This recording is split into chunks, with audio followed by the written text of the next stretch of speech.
হ্যাঁ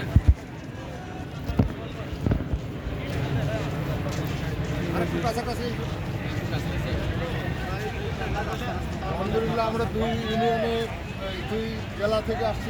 আমরা পঞ্চগড় জেলা থেকে আসছি, নীলফামারী জেলা সবাই। দেখেন একটু দেখেন। আলহামদুলিল্লাহ খুব ভালো লাগতেছে যে আমরা বাংলাদেশ জামাত ইসলামীর মহাসমাবেশকে উদ্দেশ্য করে আমরা এই সমাবেশ স্থলে আজকে এসেছি। ইনশাল্লাহ কালকে এখানে জনসমুদ্রে পরিণত হয়ে যাবে এবং অসংখ্য মানুষ এখানে আসছে। সবাই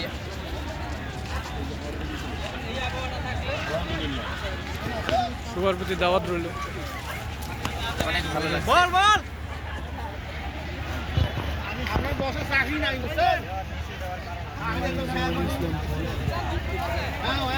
চলে